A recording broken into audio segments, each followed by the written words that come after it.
Hello everyone, I am Raman और आप देख रहे हैं हमारा educational channel maths and logical study.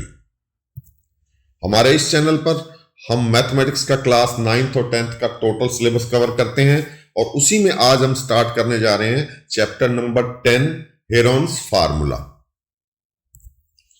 बाकी चैप्टर्स की स्टडी के लिए आप हमारे चैनल को विजिट कीजिए और जो जो चैप्टर उसमें अपडेट कर चुके हैं, जो हम पोस्ट कर चुके हैं, उनको वहां से आप चेक कर सकते हैं और उन चैप्टर्स के बारे में टोटल सारी की सारी नॉलेज गेन कर सकते हैं। जल्दी ही बाकी सारे चैप्टर भी उसमें पोस्ट कर दिए जाएंगे और आप किसी भी क्वेश्चन को, किसी भी चैप्टर के किसी भी पार्ट को उस वीडियो के अंदर जाकर दे सकते हैं जो आपके उस चैप्टर से रिलेटेड है। सारे के सारे चैप्टर्स कवर करके सारे एनसीईआरटी बुक्स के क्वेश्चन सॉल्व करके उसके अंदर हमने पोस्ट करने हैं और उसके साथ साथ कुछ रेफरेंस बुक्स के, कुछ सॉल्व्ड एग्जांपल्स, कुछ मल्टीपल टाइप क्वेश्चंस, ये सारे के सारे आपको कुछ अलग वीडियोस में भी मिल जाएंगे। तो शुरू करते हैं Heron's formula. Heron's formula basically triangle के एरिया को कैलकुलेट करने के लिए दिया हुआ एक बहुत ही स्पेशल फार्मूला है। जनरली हम क्या करते हैं, किसी भी ट्राइंगल का एरिया फाइंड करते हैं तो उसको हम दो पर्टिकुलर डायमेंशंस के बेस के ऊपर ही फाइंड करते हैं, जिसको हम बोलते हैं बेस एंड हाइट। किसी भी ट्राइंगल का बेस और हाइट अगर हमारे पास अवेलेबल होता है तो हमारे पास एरिया होता है उसके लिए फाइंड करने के लिए उसका formula 1/2 base into height, 1/2 into base into height. अब बेस और हाइट हम कॉमन फार्मूले की ही बात कर रहे हैं, हेरोन्स फार्मूले पे, इसके बाद में हम डिटेल में आएंगे। तो मैं पहले आपको एक चीज एक्सप्लेन करना चाहता हूं। जनरली बच्चों के अंदर एक ये बड़ा कंफ्यूजन रहता है कि बेस और हाइट, तो बेस कौन सा है ट्राइंगल में? ट्राइंगल की तो 3 साइड हैं, उसमें से किसको बेस माने और किसको हाइट माने? तो उसी को एक्सप्लेन करने के लिए मैं आपको इस फिगर में बता रहा हूं। तो सबसे पहले नोट कर लीजिए कि किसी भी चीज की हाइट फाइंड करनी होती है तो हमारे को एक बेसिक पॉइंट चाहिए होता है। जैसे किसी की हाइट, किसी स्टूडेंट की भी हाइट फाइंड करनी है तो सबसे पहले हमारे को उसके पैरों के नीचे का जो पॉइंट है, जहां से हमने मेजरमेंट स्टार्ट करना है और कहां तक करना है, सिर के ऊपर फिनिशिंग पॉइंट तक। तो हमारे को एक स्टार्टिंग पॉइंट चाहिए होता है और एक फिनिशिंग पॉइंट चाहिए होता है। और हाइट फाइंड करते टाइम अक्सर ये कहा जाता है कि बिल्कुल स्ट्रेट खड़े रहिए। स्ट्रेट खड़े रहिए मींस हमारे को जो हाइट चाहिए वो एकदम वर्टिकल हाइट चाहिए, किसी साइड में झुकी हुई नहीं होनी चाहिए वो हाइट। सेम केस ट्राइंगल के अंदर है। ट्राइंगल में अगर आप फाइंड करते हैं कि हाइट और बेस के फार्मूले से कि हाइट और बेस को मल्टीप्लाई करके हाफ से डिवाइड करने से एरिया आ जाएगा, तो हाइट कौन सी है? तो हाइट के बारे में मैं आपको बता दूं कि आप इन तीनों साइड्स में से पहले किसी भी साइड को मान लीजिए कि वो बेस है। जैसे सपोज कीजिए जो ये फिगर जिसको मैंने आपके सामने रख रखा है, जिसके ऊपर ये मैंने सर्कल ड्रा किया है, जिसकी साइड BC है, आपने BC को बेस मान लिया। पहले आपने BC को बेस मान लिया। BC को बेस मान लिया तो BC के ऊपर जो थर्ड पॉइंट ट्राइंगल का बचा वो कौन सा है? वो है A। तो इस A पॉइंट से अगर आप एक परपेंडिकुलर ड्रा कर देते हैं बेस के ऊपर, बेस BC के ऊपर, जो ये रेड लाइन में मैंने ड्रा किया है, इसको हम हाइट बोलते हैं। अगर ये एंगल 90 डिग्री का बना देते हैं तो इसको हम हाइट बोलते हैं। अब इस फार्मूला इसका क्या होगा? हाफ इंटू हाइट जो मैंने रेड में ड्रा की है, और बेस कौन सा बेस? ये वाला बेस। इन दोनों को मल्टीप्लाई कर देंगे और हाफ से मल्टीप्लाई करेंगे तो हमारे पास एरिया ऑफ ट्राइंगल आएगा। लेकिन इस ट्राइंगल का एरिया फाइंड करने का आपको केवल BC ही बेस नहीं लेना है, आप AB या BC को भी बेस ले, AB या AC को भी बेस ले सकते हैं। बस फर्क इतना पड़ेगा कि अगर आप AB या AC को बेस लेंगे तो आपको जो परपेंडिकुलर ड्रा करना पड़ेगा वो थर्ड पॉइंट से करना पड़ेगा। सपोज कीजिए कि आपने AC को, इसको बेस मान लिया, इसको बेस मान लिया। मैं ग्रीन में इसको ड्रा कर देता हूं। इसको आपने अगर बेस मान लिया AC को, तो आपको जो थर्ड पॉइंट B बचा है, यहां से इस AC लाइन के ऊपर एक परपेंडिकुलर ड्रा करना पड़ेगा। अब AC लाइन के ऊपर परपेंडिकुलर ड्रा करना पड़ेगा तो AC लाइन को हमारे को थोड़ा सा एक्सटेंड करना पड़ेगा। यहां पर हमने इसको एक्सटेंड कर दिया। अब B पॉइंट से इसके ऊपर हम परपेंडिकुलर ड्रा करेंगे। ये लाइन, ये डॉटेड जो मैंने आपको शो की है, ये लाइन जो ड्रा करेंगे ये इसकी हाइट हो जाएगी। मींस अगर आप AC को, इस AC को अगर आप बेस मानकर चलते हैं तो आपके पास जो हाइट आएगी वो कौन सी आएगी? H, ये हाइट आएगी। तो आप इस ट्राइंगल का एरिया फाइंड करते टाइम किसी भी लाइन को बेस मान सकते हैं, लेकिन उस बेस के हिसाब से ही आपको h सेलेक्ट करनी है। तो half into base into height, ये ट्राइंगल का आपके लिए फॉर्मूला है। चॉइस आपके पास है कि किस लाइन को आपने बेस लेना है, उसी के अकॉर्डिंगली उसके बाद जो बचे हुए थर्ड पॉइंट से ही आपको परपेंडिकुलर ड्रा करके हाइट फाइंड करनी है। तीनों ही केस के अंदर चाहे आप BC को लीजिए बेस, AC को लीजिए या AB को, तीनों केस में ही जब आप एरिया फाइंड करेंगे तो वो सेम ही आएगा। ये कंफ्यूजन आप बिल्कुल अपने माइंड से निकाल दीजिए अब कि कौन सा बेस है और कौन सी हाइट है। तीन ही बेस हैं और तीन ही हाइट हैं, और आप इनमें से किसी को भी चूज करके और एरिया फाइंड कर सकते हो। और ये फार्मूला जो है यह मोस्ट कॉमन फार्मूला है, half into base into height. लेकिन अब जो हेरोन्स फार्मूला है वो हमें कुछ स्पेशल फीचर देता है। वो कौन से फीचर देता है?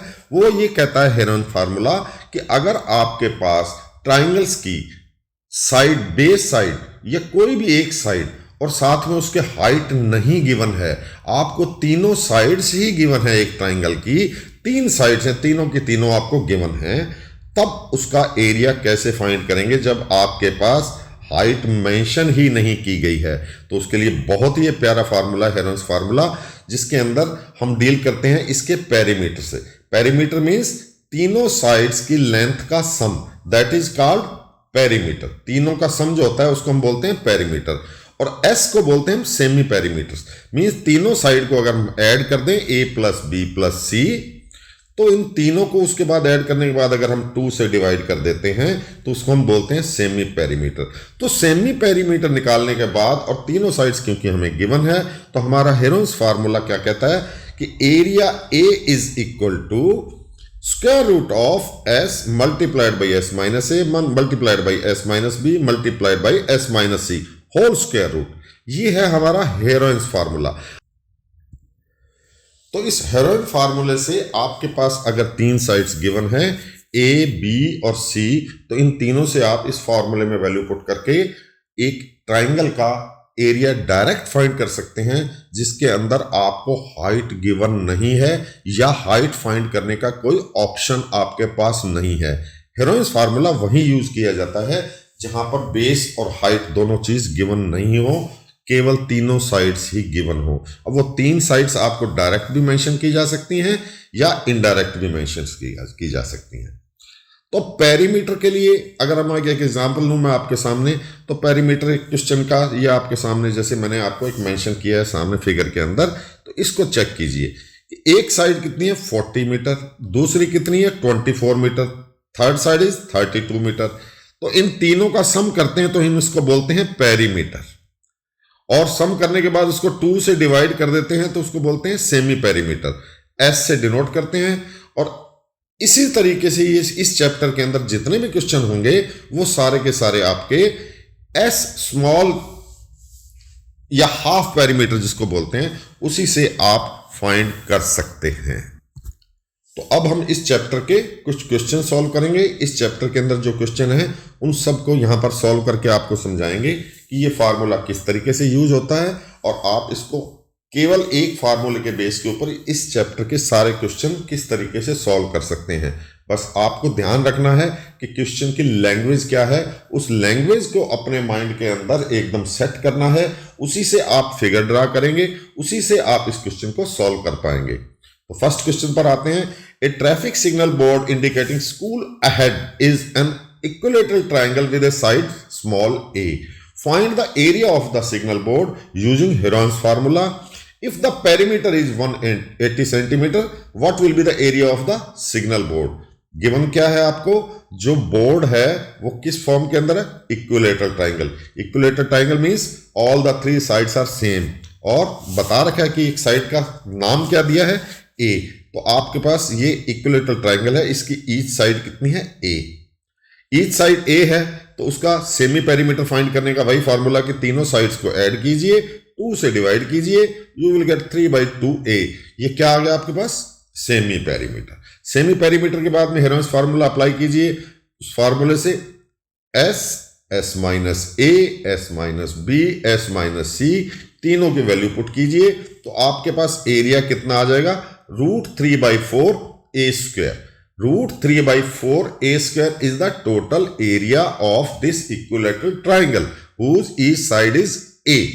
अब आपको गिवन क्या है कि if the perimeter is 180 centimetre, perimeter 180 centimetre, तीनों साइड्स इक्वल हैं, तो a इज इक्वल टू कितना हो जाएगा 180/3. 180/3. तो पेरीमीटर आपको गिवन है 180 सेंटीमीटर. 180 सेंटीमीटर मीन्स तीनों साइड्स का सम कितना है 180 सेंटीमीटर. तो 3 से डिवाइड करने से आपके पास जो ईच साइड है वो आपको मिल जाएगी. कितनी मिलेगी 180/3, दैट इज 60 सेंटीमीटर. उस a की वैल्यू आप जो हमारे आंसर आया था √3/4 a², इसमें a की वैल्यू पुट करेंगे, you will get 900√3 centimetre square. ये आपका आंसर आ जाएगा. क्वेश्चन नंबर 2 पर आते हैं. The triangular side walls of a flyover have been used for advertisements. The sides of the walls are 120, 22 and 120 meters. The advertisements yield an earning of rupees 5,000 per meter square per year. A company hires one of its wall for 3 months. How much rent did it pay? एक flyover के ऊपर जो portion आपको side से नजर आता है वो एडवर्टाइजमेंट के लिए किसी कंपनी को दिया गया है. उस कंपनी को जो दिया गया है उसका रेट है कितना 5,000 रुपीज, 5,000 पर स्क्वायर मीटर. और कितने टाइम के लिए लिया है उन्होंने ये 3 मंथ्स के लिए, पूरे साल के लिए नहीं लिया है. रेट कितना है ₹5,000 पर मीटर स्क्वायर पर ईयर. और लिया कितने टाइम के लिए है 3 मंथ्स के लिए. तो पहले आप उस ट्राइंगुलर वॉल का जो कंपनी ने हायर की है उसका एरिया फाइंड करेंगे. तो एरिया फाइंड करने के लिए हमारे को 3 साइड्स गिवन है 22 metre, 122 metre and 120 metre. Semi perimeter find करेंगे 132 मीटर आ जाएगा. फॉर्मूले में पुट करेंगे एरिया कितना आ जाएगा 1320 मीटर स्क्वायर. ये आ गया उस पोर्शन का एरिया जो कि किसी कंपनी ने हायर की है, उसका एरिया आ गया 1320 मीटर स्क्वायर. अब कितने टाइम के लिए हायर की है 3 मंथ्स के लिए, मींस 1/4 ऑफ द ईयर के लिए. और रेट क्या है ₹5,000 पर मीटर स्क्वायर. पर मीटर स्क्वायर 1320 मीटर स्क्वायर है हमारे पास. तो 5,000 का रेट है तो उसको मल्टीप्लाई करेंगे 5,000 को हमारे 1320 एरिया के साथ में. इसको मल्टीप्लाई करेंगे तो आपके पास 1 साल का जो अर्निंग है उस कंपनी से जो चार्ज की जा रही है वो आ गई 5,000 इंटू 1320, इन दोनों को मल्टीप्लाई करने से. लेकिन गिवन तो ये जो आपका ये एरिया है जो एडवर्टाइजमेंट के लिए दिया गया कंपनी को वो सिर्फ 3 मंथ्स के लिए दिया गया है, तो इतना ज्यादा चार्ज नहीं कर सकते. उसको 1/4 से मल्टीप्लाई करना पड़ेगा, मींस 4 से डिवाइड करना पड़ेगा. तो आपके पास total expenses of the company कितना आ जाएगा 16,50,000 रुपीज. 16,50,000 बहुत बड़ा अमाउंट है भाई को. बहुत ही बड़ी कंपनी ने बहुत ही बड़ा विज्ञापन दिया है. तो आंसर आपका आएगा 16,50,000 रुपीज. नेक्स्ट क्वेश्चन पे आते हैं. नेक्स्ट क्वेश्चन है there is a slide in a park. One of its side walls has been painted in some colour with a message keep the park green and clean. Very good. If the sides of the wall are 15, 11 and 6 meter, then find the area painted in colors. बहुत simple question है, तीनों side दी हुई हैं. Direct formula apply कीजिए और खुद solve कीजिए. इसमें मेरे करने लायक कुछ है नहीं, बहुत ही सिंपल क्वेश्चन है. आपके लिए एक प्रैक्टिस क्वेश्चन हो गया ये. Question number 4. Find the area of a triangle two sides of which are 18 and 10 centimeter and the perimeter is 42 centimeter. Find क्या करना है एरिया ऑफ द ट्राइंगल. कोई बेस और हाइट हमारे को गिवन नहीं है, हेरोइंस फार्मूले से ही करना है. लेकिन गिवन क्या है 2 साइड्स. गिवन 2 साइड्स हैं ना कि 3 साइड्स. वही 2 साइड्स आपको गिवन है लेकिन साथ में क्या गिवन है perimeter. Perimeter means total of all 3 sides. Total दे दिया आपको ऑल 3 साइड्स का. 2 साइड्स आपको बता दी तो थर्ड साइड आप फाइंड कर लेंगे. यहां पर देखिए आप कितना आ जाएगा 14 सेंटीमीटर. टोटल में से दोनों साइड्स को अगर सब्ट्रैक्ट कर देंगे तो हमारे पास थर्ड साइड की वैल्यू आ जाएगी 14 सेंटीमीटर. अब आपके पास 3 साइड्स कौन कौन सी हो गई 18, 10 और थर्ड साइड आ गई 14 सेंटीमीटर. इन तीनों से हम क्या कैलकुलेट करेंगे सेमी पेरीमीटर। सेमी पेरीमीटर कितना आ जाएगा कैलकुलेट करके 21 सेंटीमीटर। इसको फार्मूले में पुट कर देंगे, एस कितना आ गया 21, तो S minus A, S minus B, S minus C, सारे को सॉल्व करेंगे तो आंसर आ जाएगा 21 स्क्वायर रूट 11 सेंटीमीटर स्क्वायर। ये आपके पास आंसर आ जाएगा। नेक्स्ट क्वेश्चन पे आते हैं। Question number 5, sides of a triangle are in the ratio of 12:17:25 and its perimeter is 540 centimetre. Find the area. Direct sides आपको नहीं बताई हैं, आपको इन साइड्स का रेशो बता दिया है। तो रेशो बताने के बाद में पेरीमीटर भी बता दिया है, तो आप उससे तीनों साइड्स को कैलकुलेट कर सकते हैं। Ratio means 12:17:25। तो आप इन तीनों रेशोज को कभी भी इस टाइप के क्वेश्चन आए तो किसी भी एक A B C X Y Z किसी से मल्टीप्लाई कर दीजिए कीजिए, तो उससे आपको क्वेश्चन का जो नेक्स्ट पार्ट है वहां तक पहुंचने में इजीनेस फील होगी। तो 12 को मल्टीप्लाई किया आपने एक्स से, 17 को मल्टीप्लाई किया एक्स से, और 25 को भी मल्टीप्लाई कर दिया एक्स से। अब आपके पास इनकी साइड्स क्या हो गई 12x, 17x, 25x। क्यों? क्योंकि x सब में मल्टीप्लाई किया है, तो रेशो तो वही रहेगा 12, 17 और 25। किसी भी नंबर से किसी रेशो को मल्टीप्लाई कर दें तो रेशो चेंज नहीं होता। एक छोटा सा एग्जांपल आपको दे रहा हूं, 12:17:25, सभी को 2 से मल्टीप्लाई कर दीजिए, सभी को 2 से मल्टीप्लाई कीजिए तो कितना हो जाएगा 24 × 34 × 70। लेकिन आप इसको जब 2 से कैंसिल करेंगे तो ये वापस कितना आ जाएगा आपके पास,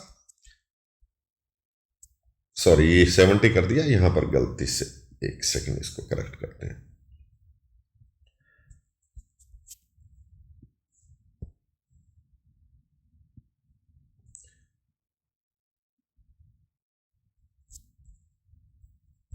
ये 25 वापस आ जाएगा। मींस जिस नंबर से आपने मल्टीप्लाई किया है उसी से बाद में आपने इसको कैंसिल कर दिया तो रेशो आपके पास वापस आ जाता है। इसीलिए आप रेशो के किसी भी इस टाइप के नंबर को सबको किसी एक सेम नंबर से मल्टीप्लाई कर सकते हैं। तो आपने x से मल्टीप्लाई किया 12x, 17x, 25x। This whole sum of these all three sides is equal to 540 centimetre, that is perimeter of that triangular portion. तो 540 सेंटीमीटर टोटल है, इनका सम करेंगे तो 54x इज इक्वल टू आ गया आपके पास 540, सो x इज इक्वल टू 10, जिससे आपने multiply किया था स्टार्टिंग में। तो x इज इक्वल टू 10 आ गया, तो आपको जो तीनों साइड्स हैं जो कि 12x, 17x और 25x थी, अब x की वैल्यू 10 पुट करने से कितनी हो जाएगी 120, ये हो जाएगी 170 और तीसरी हो जाएगी 250। तो तीनों से जो x की वैल्यू निकली है वो पुट करने से तीनों साइड्स हमारे को मिल जाती हैं। तीनों साइड्स मिल जाती हैं तो सेमी पेरीमीटर आप फाइंड कर सकते हो। ऐसे करके करेंगे तो आप सेमी पेरीमीटर आपके पास आ जाएगा 270। अब फार्मूला में इसको पुट कर दीजिए, s की वैल्यू पुट करेंगे 270, तो आपको आंसर मिल जाएगा total area of that triangle is 9000 centimetre square. 9000 centimetre square. तो फिर याद रखना इस चीज को कि रेशो अगर गिवन है, डायरेक्ट आपको साइड्स नहीं गिवन है, तो आप उसको x से मल्टीप्लाई करके और नेक्स्ट जो आपको हेल्पिंग टर्म दी हुई है उसको यूज करके आप x की वैल्यू फाइंड करके उन साइड्स की एक्चुअल वैल्यू निकाल सकते हैं। ठीक। Question number 6, N isosceles triangle has perimeter 30 centimetre and each of the equal sides is 12 centimetre. Isosceles triangle क्या होता है, जिसमें दो साइड्स इक्वल होती हैं। तो आपको एक आइसोसेल्स ट्राइंगल बताया गया जिसकी वो जो दोनों इक्वल साइड्स हैं वो कितनी है 12 सेंटीमीटर। थर्ड साइड आपको पता नहीं है, लेकिन थर्ड साइड के लिए आपको एक हेल्पिंग पॉइंट दे दिया है। क्या दिया है कि पेरीमीटर इज 30 सेंटीमीटर। तो पेरीमीटर 30 सेंटीमीटर, दो साइड्स गिवन है, तो उससे आप थर्ड साइड फाइंड कर सकते हैं। कितनी आ गई 6 सेंटीमीटर। तो थर्ड साइड 6 सेंटीमीटर आ गई, तो सेमी पेरीमीटर आपका है 30/2 because 12 + 6 that is 30 whole divided by 2। तो आपके पास सेमी पेरीमीटर एस कितना आ गया 15। एस की वैल्यू इस फार्मूले में रखेंगे तो आपके पास फाइनल आंसर आपके पास आ जाएगा 9√15 सेंटीमीटर स्क्वायर। तो ये 6 क्वेश्चन हैं, 6 क्वेश्चंस ओनली इस एक्सरसाइज में। लेकिन हम जब आपके कुछ चैप्टर और कंप्लीट हो जाएंगे तो इसके सॉल्व करने के लिए आपको कुछ एक्स्ट्रा क्वेश्चन भी देंगे और कुछ मल्टीपल चॉइस टाइप क्वेश्चंस भी आपको दिए जाएंगे ताकि आप प्रैक्टिस कर सकें। ये 5-6 क्वेश्चन करने से आपकी प्रैक्टिस नहीं हो पाएगी। कम से कम आपको 5 to 10 और इस टाइप के क्वेश्चंस रेफरेंस बुक से या कहीं और से आपको दिए जाएंगे, जिसको आप प्रैक्टिस करके सॉल्व करेंगे तो आपको उस चैप्टर का पूरा फायदा होगा। तो ये था आपका हेरोइस फार्मूला के ऊपर based chapter number 10 class 9th maths का। आप रेगुलर जुड़े रहिए हमारे चैनल के साथ। एक एक करके सारे के सारे चैप्टर हमारे इसी चैनल पर अपलोड किए जाएंगे। आप देखते रहिए और किसी भी टाइप की आपकी कोई क्वेरी हो तो कमेंट बॉक्स में जाके बताइए। चैनल को सब्सक्राइब कीजिए, अपने फ्रेंड्स को भी कहिए इस चैनल को देखें, और कोई भी किसी तरीके की आपकी कोई राय है, कोई क्वेरी है तो हमें जरूर बताइए। हम आपकी हर सुझाव का बेसब्री से इंतजार करेंगे। Thank you so much. Thank you for being with me.